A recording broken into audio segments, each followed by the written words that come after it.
Okay. Okay. Okay. Okay. Okay. All right.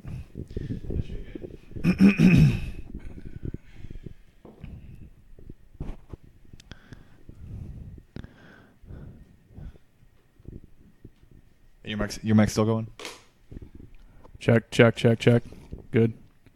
Good. Cool. Good, good, good.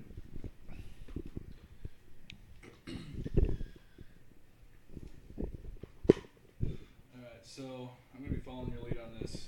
Yeah.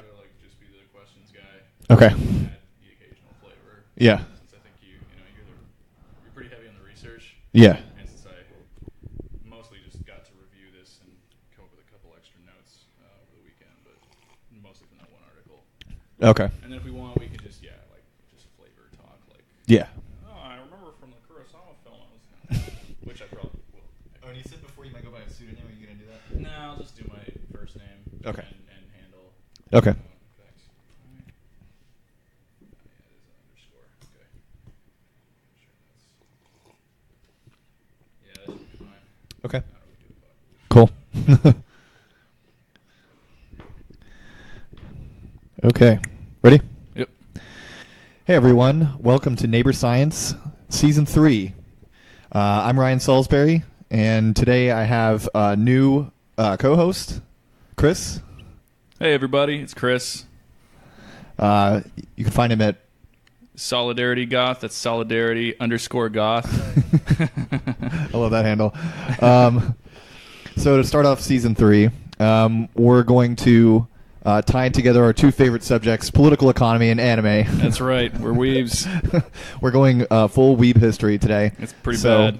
We're talking about the political economy of the Tokugawa shogunate in medieval Japan. It's wild shit, guys. Yeah.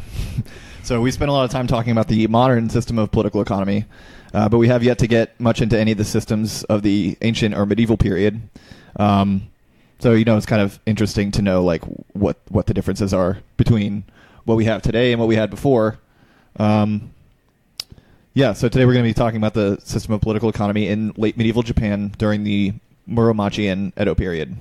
So I think Chris knows a little bit more about the Shogun system. Is that what it's called?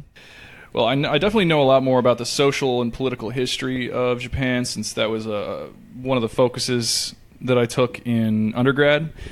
Some of the technicalities I've forgotten over the years, since I'm an old bastard, but I can definitely keep up with you since you did a lot of this research.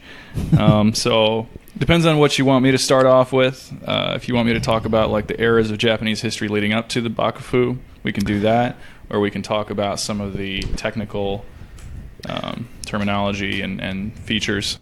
Yeah, let's go over some of the terminology because we're just going to be starting to throw in a lot of it. All right. So what is a bakufu exactly? So the Bakufu is basically this kind of bureaucratic government that the shoguns were more or less in charge of throughout this era. They set it up as a method of taxation and control of the Japanese territories, these fiefdoms that ultimately the Tokugawa shogunate unified under their rule hereditarily. But the Bakufu was essentially various landholders known as daimyo, which is literally just big landholder. Yeah. A big private landholder, like a fucking corporate daddy. Imperial officials of various kinds, a lot of bureaucrats and stuff, and then military officers who are also, bureaucratized samurai and various other kinds of, dudes with swords and pens. So the system we're going to be talking about is called the Tokugawa Bakufu. So that is a system of government basically by a military bureaucracy and sort of dictatorship kind of thing. Essentially, dictatorship. I try to avoid the word dictatorship because it's sort of meaningless. Yeah, and it's very 20th century reminiscent, but but it's a useful basically analog. Controlled by the military, right? Yeah, controlled by the military. They in particular love bureaucracy and standardized systems, so that worked out for them. Yeah. So prior to the Tokugawa period, taxation and control of Japan was through this Byzantine set of relationships with landholders, imperial offices.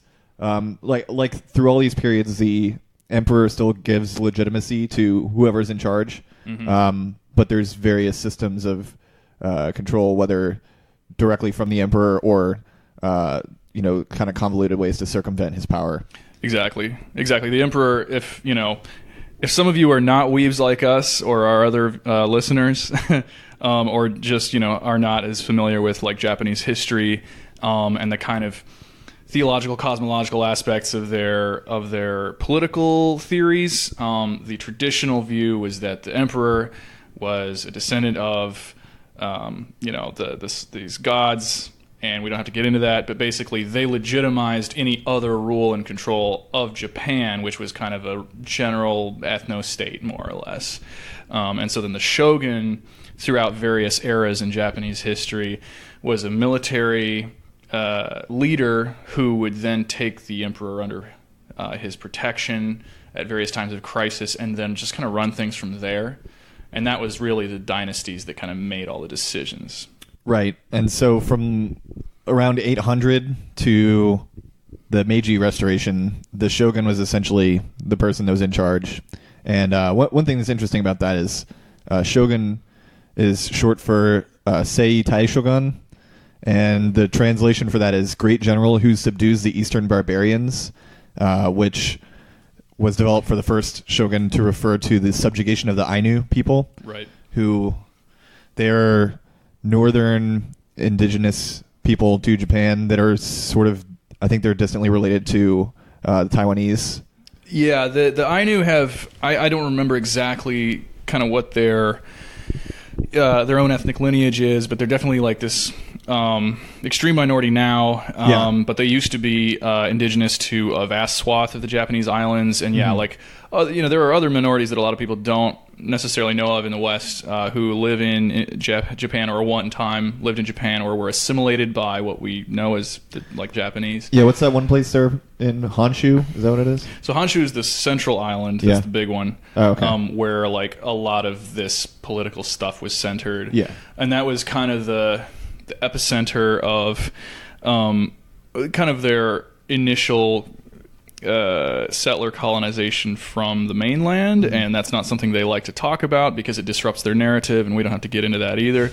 But basically, a bunch of people from what seems to be northeast China and the Korean Peninsula got on some boats, went over to where a bunch of other people were living on these islands, settled there among them, and then more and more became kind of sinified over the years, imitating Chinese customs and maybe taking some of the kind of Korean-style customs with them as well, through, again, kind of somewhat unknown lineages and for whatever purposes we may not ever discover.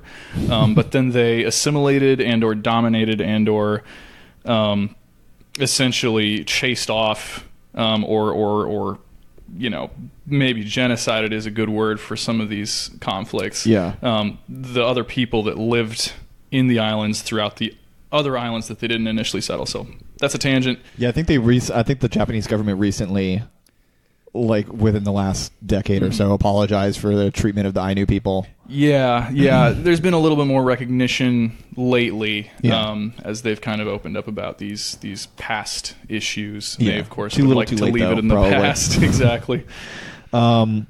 So, yeah, again, the previous system was it was this complicated set of relationships between different landholders. So the control of everything was very decentralized. The shogun didn't have a whole lot of power. So it was what Oda Nobunaga tried to unify Japan, right? And then he was killed, and then the project was actually completed by Tokugawa Ieyasu.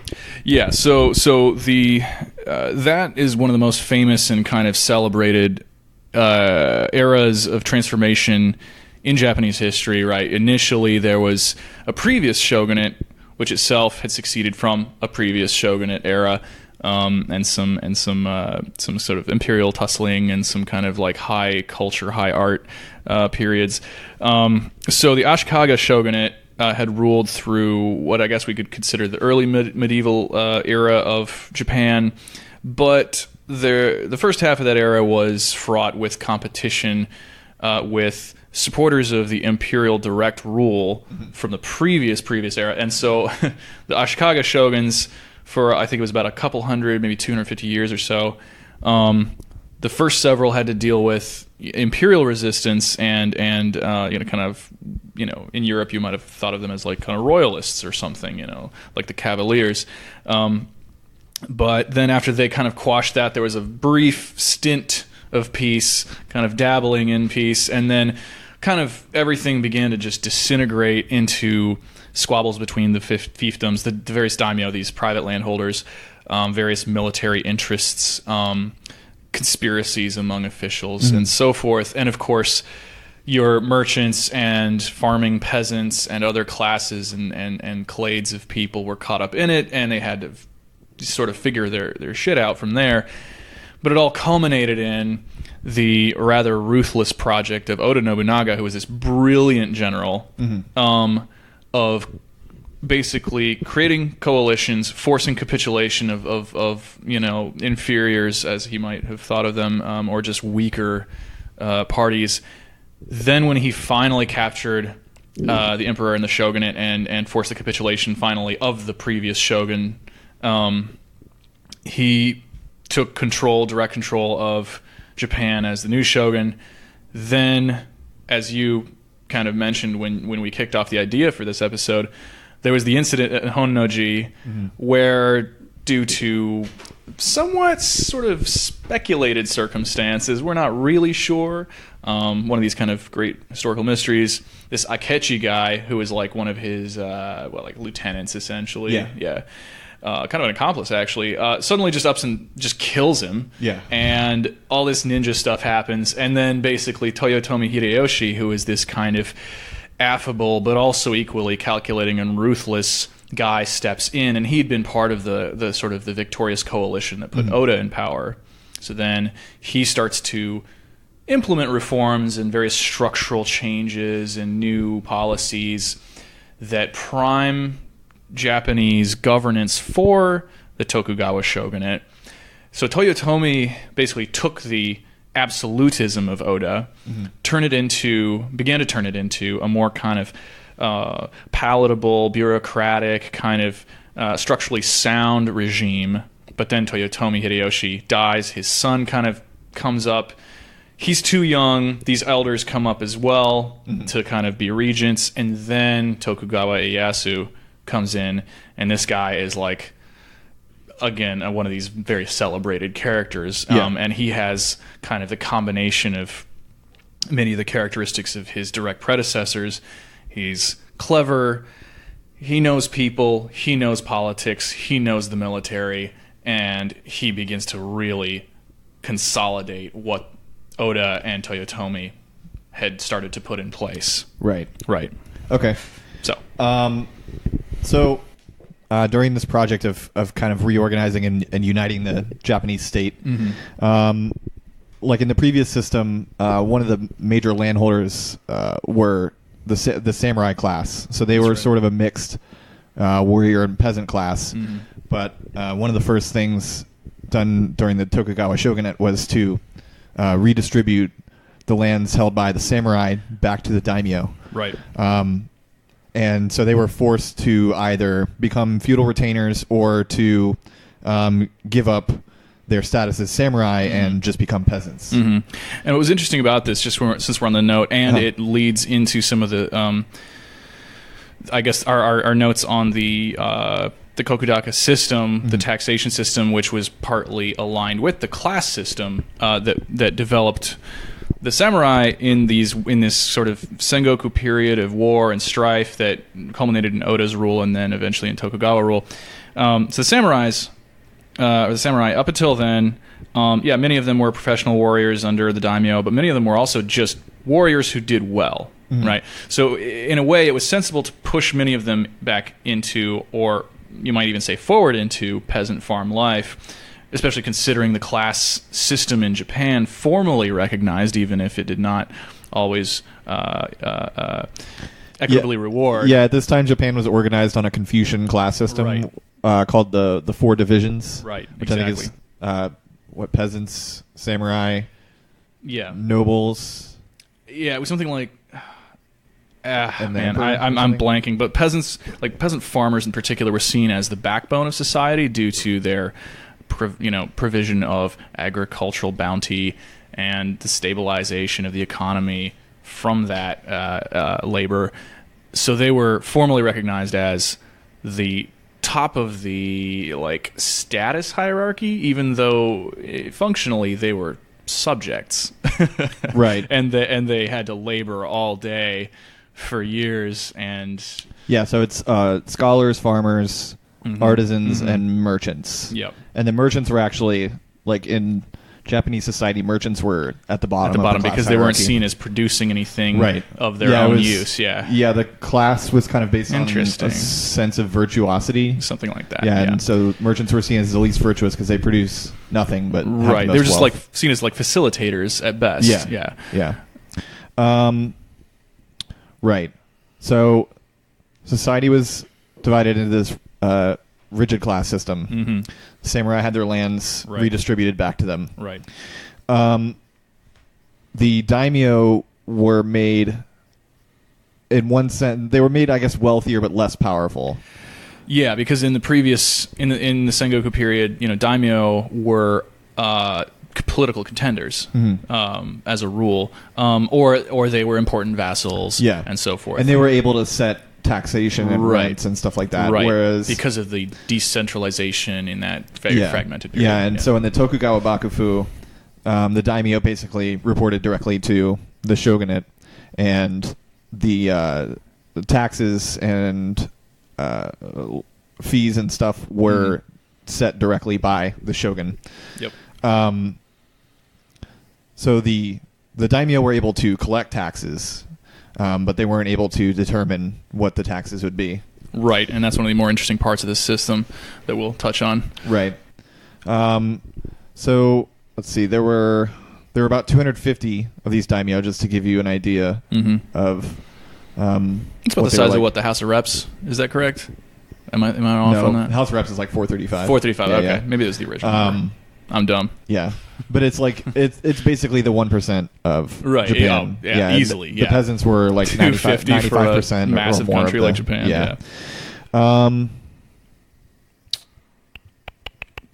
Yeah. So even within these separate classes, because Japan was becoming wealthier at the time, there was more intra-class divisions. So you could be either a poor peasant or a rich peasant. You could be someone who, I think you could have no land in the worst cases, or you could have effectively total control over land. Lands were divided up in various administrative levels, and most peasants had only part of a fief, but some had control of an entire fief, and that made them legit landholders. Yeah. And then within merchant classes, there were street merchants, and there were merchants that were part of large state-sanctioned monopolies. Within the samurai class, there were samurai that had their own vassals, and at the very bottom there were masterless samurai, also known as ronin. Yep. Which is a good movie from Yes. with Jean Reno and Robert De Niro. Yeah. One of my favorites. I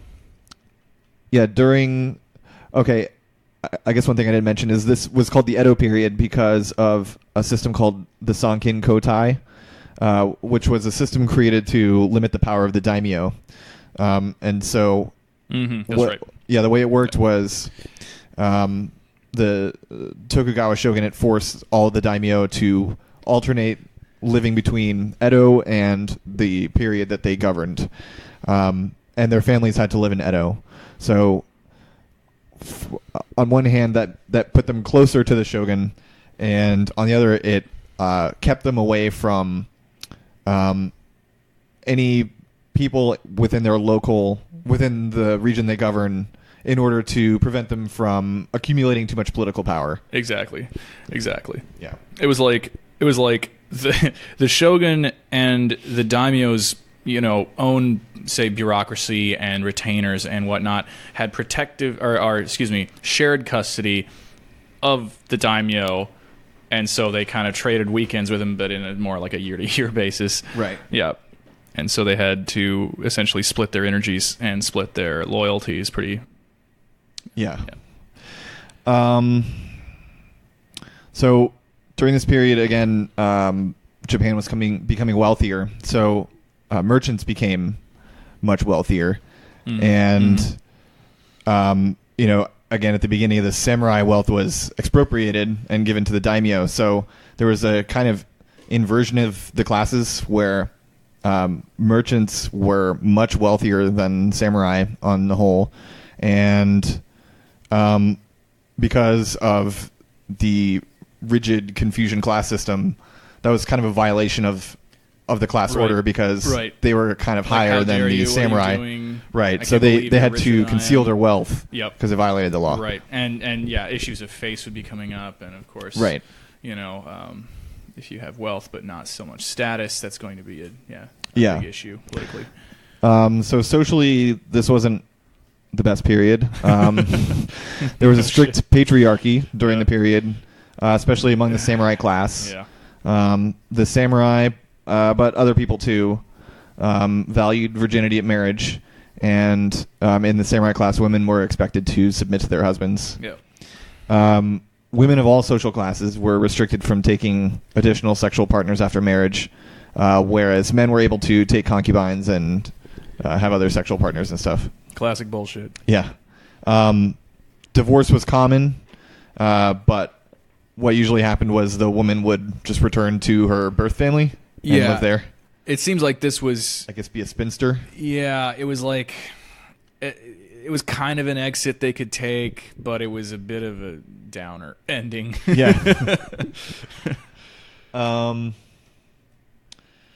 So that's all I have sort of on social history there, for the most part. That's all I have on the social history. Do you have anything to add? Let's see. I mean, not really. I mean, the rigid sort of class consolidation was obviously in favor of the shogun's control of people's roles and functions in the society. One thing that was something I love to bring up about Tokugawa society was that they began to actually mass surveil everyone, but through like human agents who kind of getting people to spy on each other and spy on their neighbors and stuff. And there's a theory now, I can't cite the source, but it's floating around there, that the kind of the extreme nuance and subtlety of Japanese communication now is in part due to like years and years and years and years, in fact, perhaps decades and centuries of everyone spying on each other and being paranoid because the government could get you for something. Yeah. Especially when we see, obviously, merchants got wealthy even though they weren't supposed to. Women weren't allowed to, quote unquote, cheat, but they probably did. And because of this fucking double standard and, all this other stuff. That's actually my theory, in case you're looking for a citation. Oh, great. Yeah. So that was my dissertation for my computer science undergrad. Okay. Yeah. Okay. Well, I'm happy I found you. So that's pretty interesting. Yeah, and they do have very weirdly subtle mannerisms. Yes, over there. Yes, you can really upset them. With a lot of stuff that we would never think twice about. But right.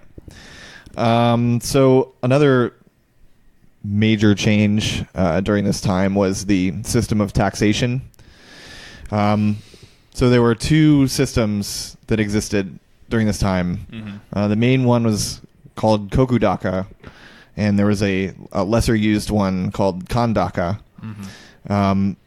And the difference is essentially, there's more differences, but the difference is essentially one is accounted for in terms of rice and one is accounted for in terms of coinage. Right. Kandaka is the one that uses coinage, and that that was developed by the Hojo in the 16th century. The Hojo daimyo divided up his land among his hundreds of retainers who had the power to govern it but not set tax rates. The peasants owned their own land and homes, which is pretty interesting, but they were subject to the Kandaka taxation system. So the Hojo used detailed and repeated cadastral surveys. Oh, we didn't talk about that. A cadastral survey is a survey to survey land and its value, and it's like a real estate survey. Yeah. You know, you go out and you're like, what can we get out of this? How can we fuck these people up, basically, and get rich? Yeah. So they had to determine how valuable the land was so that they could determine how much rent or taxation to charge. So yeah, the Hojo used detailed and repeated cadastral surveys to assess the land value and charge a tax to the peasants based on the value. So under the Kandaka system, peasants received about a fifth of their produce. The daimyo received another fifth, and then the local retainer received the other 3/5. To simplify administration for the system, villages were self-governing, and taxes were applied on the village level. So the village would receive a tax amount, and then the peasants would divide up the responsibilities themselves. And they usually tried to divide it up evenly. More or less evenly, yeah. It was interesting that this is a kind of... It's not direct taxation. It's like a tier within a tier. You know, the daimyo was responsible for a certain amount, it seems, based on these assessments, but then they would essentially charge these village level units of however many peasants would work there and live there. And it seems to have been a recognition of two things. One, of course, is the ever changing population, and two, which I read in this article about, you know, sort of the arable lands as commons, seems to have also been a recognition of the fragility of arable land due to inclement weather events, disasters like mudslides, stuff like that. Especially that the fact that all the new land at this stage in their history was basically being developed on the peripheries and the margins where it was harder to farm. They'd taken up all the fertile valleys and plains already, and since it's such a mountainous region, you know, that kind of says a lot for all your new farms. Yeah. Right. So the redistribution efforts at the village level, which they could do yearly, was very significant for kind of sustaining the livelihoods of any individual household of peasants. Okay. So, yeah, there was an extensive registration of peasants carried out around this time. During Oda's rule. During Oda's rule, actually. And let's see. I didn't really expand on that at all. That's all right. Part of the tax burden for peasants, under both systems, actually, both the Kokudaka system, the Kandaka system, and the Shoin system, is a corvée, which is essentially the right of an official designated by the state to receive free labor from the peasants. So this could be either someone who's in the actual government or a landholder or retainer or something like that. So under the Tokugawa system, crews were not allowed to be raised without a state seal, which was intended to prevent vassals from being able to use unpaid labor for themselves and accumulate too much power, essentially. Right. Let's see. So another thing about the Kandaka system is it tended to be used by regions that were governed by daimyo with relatively more power. So all of the regions that were subject to the Kokudaka system were mostly controlled by the shogun, whereas regions controlled by the Kandaka system were more subject to control by the daimyo themselves. Right. Which makes some sense, considering the shogun was the one who implemented the Kokudaka system, the rice taxation system. Yeah. And these powerful daimyo probably saw that through some accounting, some creative accounting, and maybe some trade, they could kind of get away with using their own coinage. Am I off on that? One thing they did here in this system was, so prior to Tokugawa, Japan was heavily dependent on foreign coins or even private money. Mm-hmm. But I think for the most part they used Chinese coins. Yeah. And some of them were pretty old, not really well accepted, I guess. Right. Just a lot of random.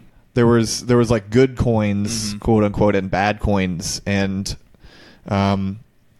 the daimyo using the kandaka system engaged in something called like ekufu or something, ezi, I don't know, something like that, something with an e at the beginning, and basically the idea was they wanted to collect as many taxes as possible, but they didn't want to burden the peasants too much because then they wouldn't be able to pay, or they would revolt, right. or they would go away, or whatever. Right. They recognized there was kind of a top-down balance of power situation that they needed to maintain. Right. And so what they did was they would accept different mixes of good and bad coins. So the bad ones were obviously easier to get. Right. So they would vary the amount of good and bad coins that they would accept, from year to year, or however often they were collecting taxes. Mm-hmm. And so the peasants under the kandaka system tended to have less of a burdensome tax payment than those under the kokudaka. Yep. And I'm not sure that might be because the daimyo can't exercise as much power overall as the shogun, or just because they were more restrained. I'm not sure. In terms of their use of coinage, or in terms of how burdensome the taxes were? The burdensomeness of the taxes. Yeah, that's a good question. I haven't seen any information yet on maybe like what made that difference. Right. But it could very well be that power differential between the shogun and the daimyo. Yeah. That would make sense. So the kokudaka system was the rice-based system created by Tokugawa. And it was based on koku of rice. One koku is the amount of rice that will feed one person for 1 year. Quite a bit of rice. Yeah. It's a few hundred kilos, if I remember right. Yeah. I think it says it down here. Yeah. 5 bushels. 5 bushels. Which is... Seems like it'd be more than that, but... Well, that's a lot of kilos. I actually have zero idea how big a bushel is. Yeah, well... It's not like I'm carrying a bushel around every day, Yeah. But 5 bushels of rice, a few hundred, as I recall, is a few hundred kilos, which, and like that's dry rice. Yeah. One of the things about language, is it tells you a lot about the material conditions of a given, society. And in Japanese, as well as in like Malay, which I, know from other reasons, and then I'm pretty sure probably Chinese and Korean, variety of other languages in Asia, they have a different word each for, like, rice in the field, rice you just harvested, like dry rice, and then cooked rice, And so I looked it up just to make sure, and I was my suspicions were correct that this is dry rice, which inflates something like 300% when it's cooked, right? So you get, a cup of dry rice turns into like 3 cups of wet rice. Yeah. So yeah, so it's really like 15 bushels. It's like It's like 15 bushels, which is a hell of a lot of rice. So it makes sense. Yeah. And it's like a more or less estimate. It's like, if you're a taller person or a bigger person, you might need more. I could eat 15 bushels of rice right now. Yeah, I feel like easily. After this episode, I'm gonna go get some rice. Go fucking cook some rice. Yeah. So land was valued in terms of this koku amount. And the interesting thing here was that it was valued on its potential production of rice, not just the actual yield of rice. And part of the reason for that is in order to value it on the actual production, you have to charge after, which I'm sure makes it much easier to avoid paying taxes. Yep. Again, unless you have an extensive system of spies. Right. Which could help. Yeah. Well. So the kokudaka system... again, did all these cadastral surveys and valued land by the estimated yearly production of the land in an equivalent of rice. Obviously, a lot of land was not used for rice. Right. They eat other things like soy. Right. Probably some other stuff. I don't know. Yeah, I think they. I think that's it, though. I think they had some tubers and other kinds of sushi. Yeah, They had to grow sushi. Yeah, growing the sushi Yeah. on the tall, elegant sushi trees. Lots of takoyaki plants. Right. Characteristically, sake trees. yeah. Yeah. And then of course they have big fields of Pokemon and. Yeah, I'll never forget the day I met my first Pokemon in the rice paddy. Yeah, and then way out in the outskirts they have like pastoral peoples who Right. They're out at pasture with their Kawasaki motorcycles. Yes, right. A noble beast. They got to raise those. Right. And so those are all converted into equivalent values of rice. Yes. So obviously one Kawasaki, quite a bit, probably like 20 koku of Yeah. rice. Not bad, all you need is 3/4 of a Kawasaki. Yeah. So the actual yield of koku was quite a bit lower. Right. It amounted to an average of 40%. Of the original assessment. Right. Yeah. Yeah, that's the amount of revenue they that's the amount of revenue they collected according to the estimate. I think that's not. It doesn't mean that's 40% of the koku estimate because that would be crazy. That would be crazy. That would be a lot. Yeah. Because I think the estimated koku was usually the actual amount was like 10% of the estimate or something like that. It could get very low. Yeah. Because those lazy peasants. Yeah. So the reason that it was assessed in terms of rice, because before everything was in coinage. So they switched from coins to rice. The reason for this isn't certain. And the two hypotheses that I found are kind of completely the opposite of one another. So the earlier one from Owara in 1975 was that it would keep power out of the market by reducing the use of coins and by keeping peasants from engaging in the market. So if the peasants don't engage in the market, if they don't care about the market, if they don't have much use for coin, then people who are wealthy in coin can't pay them to do anything. Right. So they have little control over the peasants. Exactly. And we I believe this is kind of what we were talking about earlier too. We were kind of speculating on other factors involved in that. Like if you're a peasant and you are paying in rice, and that's what your wealth and your kind of market value, I guess, is based on. Your participation in the market is based on. Touching again on like the incredible weight of 5 bushels of rice per year, if that's what you're trying to pay, and that's what your value is based on in the market, you're not going to be carting around like 300 pounds of rice just to buy something. Yeah. You're not going to be able to be very mobile, and that was one of the purposes of the system as it was established. So this could have been kind of just a convenient aspect of the system. Was like it just kind of keeps them on the land. They don't have any coins to really use. They just pay in rice and they stay there and they work until they die. So the other hypothesis, again, is kind of completely the opposite. And I think part of the idea is, in the first hypothesis, it says it reduces the use of coinage, and I'm sure they're going by the evidence of just coinage not being used as much. Right. Which, according to the second hypothesis, was because there was a shortage of coins. Because, again, Tokugawa was the first government to mint any coins since like the 10th century or something like that. So they've been using Chinese coins this whole time. Yeah. It's a new order, guys. Yeah. So this is Yamamura, 1988.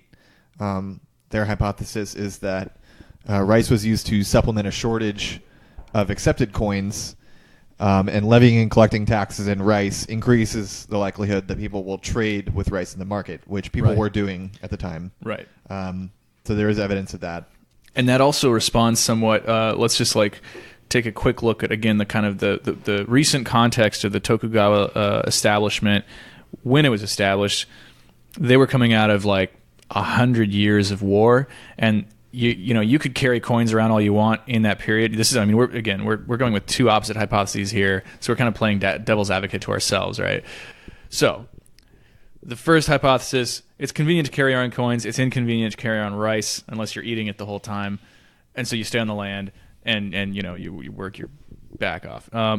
The second, this other hypothesis that's in contradiction to it would be that coins might not be accepted. There's a lot of old shit running around, and especially in an unstable time, and now leading into an extremely stable time and a very kind of strict time, where everything wants to be regulated by the shogun and so forth. The number of accepted coins is going to be extremely limited now, and it's much easier to trade in something that has real and immediate value to everyone, which is rice. And I think there was like 200 different types of coins in circulation at this time. Yeah, it was some crazy number. Yeah, it's like because again there were like illegal private monies that people were using. Yeah, like little IOUs, and like people were like printing these Hansatsu things that we might talk about, where it's just like, oh, this is my house's like IOU fund, you know, so you can work with that if you want, you know, you don't have to, but. So another thing, I think that whole administrating taxes on the village level, I think that applied to both systems. Mm-hmm. So, possibly collecting taxes in rice makes it easier for a village to kind of reliably produce a tax. Yeah, and there's it's not as ridiculous. Yeah, an idea for them to all collect a huge amount of rice together, right? Especially because all this labor is necessarily collective. Yeah, that's one of the features of like rice cultivation, is that it's very laborious and intense, right? And it requires, as they say, it takes a village, but in this case, it really does fucking take a village. Yeah, and so it's not like today where we take the rice that we owe to the government and stuff it in an envelope. Right. Or, pay via TurboTax or whatever. Every time I try it, you know? April comes around and I'm scrambling to get online and fill out my tax forms so that I can, give the government 5 bushels of rice. Yeah. Like the stamps alone. Yeah. It's insane. I had something else and I'm blanking on it now. I think...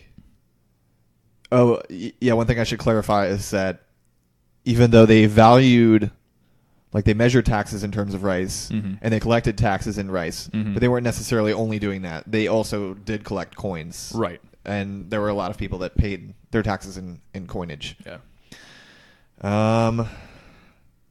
Yeah, and so, okay, I didn't even go over Yamamura's hypothesis. So sorry. Their hypothesis was that rice was used to supplement a shortage of accepted coins. Oh no, I did say this. I interrupted you. That was my fault. So the idea was that rice was meant to be like a near medium of exchange. So it wasn't like legal tender or anything like that, but people would trade with it. And so by increasing commercial activity, by getting more people to engage with the market by trading rice, the Tokugawa Bakufu, as the sole central authority of Japan, would be in the best position to benefit from any commercial growth. Right. So stimulate economic growth and reap the benefits for yourself. Right. Or completely the opposite. Discourage economic growth and keep the power centralized. Right.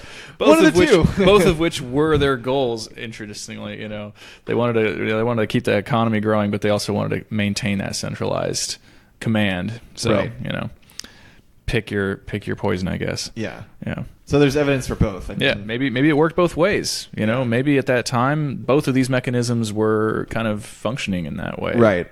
And this is kind of aggregated over the whole period, so it might have differed from there were a lot of, it seems like from my brief readings of this this kind of material, it seems that there were various innovations throughout the Tokugawa period, from like the 16th century on till the 19th century when it all broke up again. But like you said, this is all aggregated. This is all kind of the way economists think, which is not real. Right. Yeah. So speaking of changing from shogun to shogun, the Tokugawa period was very much viewed as a period of isolation from the rest of the world. Mm-hmm. But the first two shogun of the Tokugawa shogunate were actually open to foreign trade. Ieyasu, the first shogun, commissioned a galleon-style ship and several hundred smaller armed trade ships called Red Seal ships. And pretty badass name. Yeah, yeah, and they both traveled the world and met whites and all that shit. Yeah, traded with people. Look at those motherfuckers. Yeah, but then the third shogun, I don't really know what the impetus for this was, but the third shogun instituted a policy of sakoku, or closed country, which put to death foreigners entering or Japanese leaving Japan. Some foreigners, such as Chinese, were allowed in certain places, but for the most part, no foreigners in and no Japanese people out. If you left the country, then you had to stay out. Yeah, sakoku was interesting. I'm looking back over some stuff here to try to recall why they got into that, because both China and Japan, and I guess to some extent various Korean regimes, we're all talking pre-modern here, of course, had gone through phases of isolationism and all this stuff. They all believed in this kind of like central, kind of almost like cellular state with a strong perimeter and like a very homogeneous center and all this kind of thing. So that was, and maybe that was just like the kind of the zeitgeist for East Asia for several hundred years. But I'm struggling to remember why Ieyasu did this. It could have been just he was imitating the Chinese, but that's kind of just speculation. I don't know. Yeah. But basically, the sakoku policy lasted until the Meiji Restoration. Right. Until Matthew Perry, English guy, right? Or American Matthew Perry guy? Was American. Oh, okay. Or Commodore Perry? Yeah, Commodore Perry. Yeah, yeah. He broke through the defenses of Japan eventually. So another thing that happened during this period, though, was that Christians came to be seen as a destabilizing element in Japan and were purged. So due in part to their faith's dependence on the claim that did you write this? Yeah, Oh, okay. sorry, I tacked that on. Basically, it's just that the big anxiety with really any like absolutist kind of regime anywhere is that if an organized religion or some kind of faith of any kind comes in, or even like an ideology such as anarchism or something else dangerous like that comes in and says, well, there's really not any need for this absolute rule for X, Y, or Z reasons, then that regime is going to look upon them unfavorably. And in this case, the Christians generally saw that the Christian God and Jesus Christ were the absolute kind of cosmic authority above the emperor and shogun, and indeed above the gods that the emperor was apparently descended from. In their mythos. And in specific, the Catholic missionaries, of course, also insisted on an earthly power, namely the Pope, and that in particular posed a foreign political, in particular Eurocentric threat to the legitimacy and power of the regime due to their conversion of peasants and samurai. Can you imagine if they had just invented irony at this point? Like, yeah. Oh no, I talked to that god too. Right. Yeah, totally. Yeah, me and him, we talk all the time. We're just I talk to these guys over here. Like, yeah, you guys are right about your beliefs, of course. Right. Obviously. Of course. Yeah. Obviously, Why not? I talk to the guy all the time. Yeah. What are you lecturing me about it for? And he told me to tax everyone in rice. Yeah, and he told me, like, he says you guys pray to him all the time. You guys are like his best friends and everything. He says you're really cool. But he also says he wants you to listen to me. Right. So I would advise you to do that personally. Exactly. You don't want to piss off the big man upstairs. Right. All you got to do is out-pope the Pope. It's out of my hands. Yeah. Just got to out-pope the Pope. Except for all the earthly matters. Those are in my hands. Right. Those are firmly in the shogun's hands. Yes. But yeah, I think there was actually Red like Seal a Christian Church. rebellion. I think there was actually a Christian rebellion during this period, which is why they were seen as a There was destabilizing some- element. Yeah. There was Or an attempted rebellion that was immediately crushed. Yeah. And so they basically Purged. ethnically cleansed Purged Japan as of fuck. Christians. Yep. Yeah, which, you know, I'm not for ethnic cleansing, but if Right. you're going to ethnically cleanse people, I think Christians are probably the best you could do. Considering it was in some ways an imperialist colonist attempt, you know. Yeah. So I don't really have a whole lot of other stuff here. Just my conclusions that I have here. So the basic idea of the Tokugawa shogunate was to centralize control over Japan into a single state, which essentially persisted from its inception to today. There was the Meiji Restoration, which changed Japan from a feudal, like agrarian system to a modern industrial capitalist system. Right. But there wasn't like some huge gigantic regime change other than World War II, I guess. Yeah. The Meiji Pre-war, Restoration post-war. was interesting because that was the first time when they consciously and successfully restored the position of the emperor to like the head of government. Right. Since the pre-Ashikaga shogunate. Well, there was kind of an. It was like the 1330s. It was like the 1330s, yeah. It was basically that kind of mid-medieval period. So it was, several hundred years. And they did it more or less, I don't know if it was technically a coup, but they just kind of just up and did it. And because there was a lot of debate among these sort of shogunal, officials and samurai and daimyo, and like, what do we do about this, like, all these Westerners who have these massive guns. And, right. So basically what happened is Commodore Perry, who's an American, went to Japan. Forced him to... Yeah, with a... Free trade. Was it just one ship or was Freedom it a fleet? Isn't free. Huh? Was it one ship or a fleet? Man. All I know is that... he shelled the fuck whatever out he of brought Tokyo, there, whatever he brought was so much more mattered. advanced than all of their ships that he easily... just totally tore through their defenses. Yeah. And fortunately, and then brought all them they toys. wanted was to open up trade with Japan. They weren't trying to like conquer them because they would have if they tried. Yeah, exactly. Commodore Perry broke through the defenses of Japan and forced them to sign a treaty to open up trade with the U.S. And that caused like a wave of panic among the ruling class of Japan. Because they were so easily defeated. They were so behind the rest of the world. Yeah. And so the Meiji Restoration was Emperor Meiji kind of got everyone to get their shit together, send Japanese envoys around the world to study other countries that were more advanced than them, and to rapidly industrialize Japan over a span of about 80 years. Basically, they consciously chose to pick the most advanced examples of all of the currently, like, kind of the best in breed and the best, like, cutting edge technologies everywhere. Most of these were the industrial Western countries.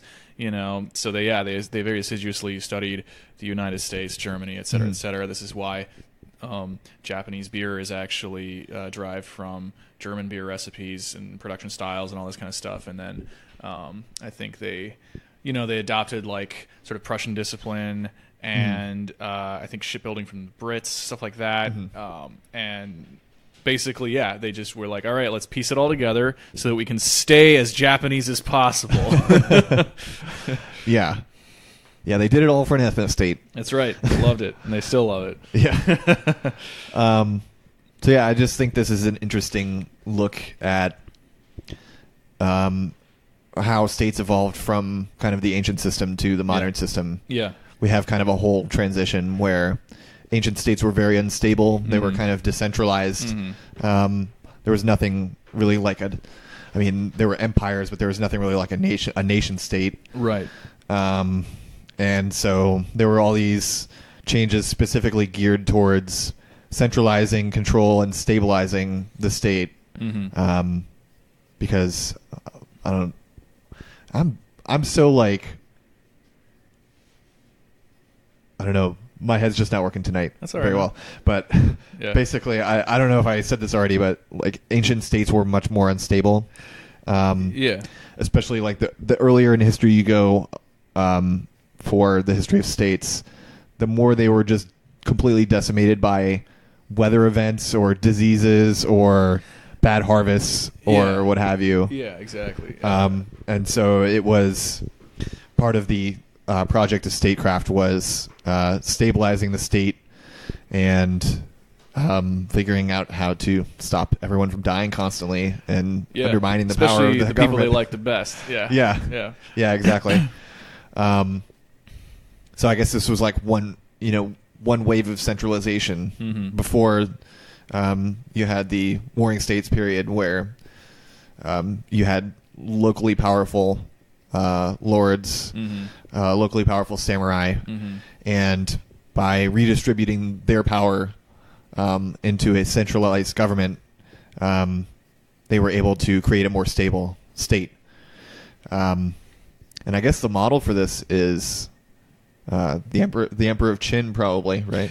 Yeah. The Qin Emperor, that motherfucker, man, that guy was rough, but he was good at what he did in terms of conquest, and he had this. He was interesting because the Chinese Warring States period was a time of extreme diversity of thought and opinion, and kind of more or less in that period, you heard from Confucius and Lao Tzu and all of these other, what was his name? Like Mencius and stuff. All these other Chinese thinkers about like how society should be run, how it should be governed, how people should behave, what's the proper mode of relations between a variety of individuals and the family and the laborer and stuff like that. How often should you jack off? Right. Those kind of questions. Under the heavenly blah blah blah. Yeah. And Qin was a legalist, which means that basically he was an explicit like no fucks given authoritarian. And so when he finally took over, and of course everybody hated and was terrified of him. When Qin Shi Huangdi took over and consolidated, Han China as a single state under a single ruthless, just dripping blood emperor, he implemented his sort of legalist philosophy of governance and just started slaughtering scholars. He actually consolidated the writing system from, again, there was a diversity of thought. There was also diversity of Chinese writing systems, that many of which were... as I recall, there were 21 characters for sword, and he wanted to get rid of them all and just make one. And he's like, we've all seen Hero, right? Okay? 1-to-1 ratio, people, right? So, of course, in order to, this is one reason he killed so many intellectuals and scholars and basically librarians. Yeah, that's why he shot all those arrows at the calligraphy people. Right. Kill the calligraphy people. Yeah, because you write too much and you're too creative. Yeah. But Jet Li was just too powerful. Right, so. Jet Li nearly had it. Yeah, but he ultimately succumbed to the ideology of patriarchal authoritarianism. But yeah, so Qin Shi Huangdi, just like consolidated everything, and that really paved the way for what you might think of as statism in East Asia. Yeah. Because it was seen as stable, even though, again, they hated the guy's guts. As soon as he died, his heir was too young, and they just flipped it and turned it into the Han Dynasty. Yeah. Which was pretty badass most of the time. But they had learned a lot of lessons from that, and they also didn't have to have the they didn't have to go with like the kind of the moral imbroglio of like actually slaughtering all these scholars themselves. It had already been done. Yeah. And so then you see that effect on later Japanese society, where it's like, well, we don't want to necessarily slaughter the scholars, but there's these warrior monks that are kind of problematic. We'll slaughter them, and like stuff like that. And once we finally do, in fact, purge certain opponents or grossly demote them, then we'll kind of set up the system where there is this kind of centralized authority, but again, the Japanese got to do it the Japanese way, so they kept their daimyos, they kept their samurai. They just turned them into something else. I mean, I would have kept the samurai too. Oh yeah, samurai are cool as hell. Kind of cute. Yeah. Let's see. Was there anything else? We still have a bit of time to fill in. Oh yeah. Oh yeah. If you want to learn more detailed stuff about the history of this period, including which battles took place, what the results of those were, who was involved, and stuff. Check out Samurai Warriors for PlayStation. It's a basically Dynasty Warriors clone, but it's in medieval Japan during this period. You get to play through the incident at Honoji and see Nobunaga get killed and all that stuff. Well, you don't see him get killed. You just kind of hear about the news. Spoilers, but... Right. And if you want to, dip your toes in, if you haven't yet, if you again, are not just a horrific, just socially humiliated basement dweller like myself, and you want to dip your toes in a really actually artfully made kind of now classic anime, I want to say, that does express kind of through implication or plot or otherwise express a lot of the interesting social patterns and structures of Tokugawa era Japan, but through kind of like a fun semi-modern narrative. Check out Samurai Champloo. Oh yeah, it's one of my favorites. Yeah, that's a great one. Yeah. And also a lot of the summary information that I got from this was from a different anime. So perfect. Someone wrote this paper. Oh, yes. Huge paper, trying to determine from evidence from the show what period of time Inu Yasha takes place. Nice. And they came up with 1550 during the 1550 Tokugawa Shogunate. A big time. Yeah. So if you want to learn about kind of the underground of the Japan under Tokugawa, check out Inu Yasha. Yeah. Because they may have had an effectively centralized authoritarian ethno-state, but there is always going to be dissent in every society. Yeah. And there's always going to be schoolgirls traveling through time back to schoolgirls your are time a major period. part of the revolution. Yeah, exactly. There's going to be dog demons. There's going to be all that kind of stuff. Dog demons, all good boys. I remember what Orochimaru was. I can't remember. Wait, is Orochimaru Naruto? I think so. I'm thinking of Sashomaru. Oh, okay, yeah. I think he was a wolf, like a wolf demon, like a sexy wolf. Sexy wolf. Now we're crossing over into furry leftism. Yeah. Radical furry.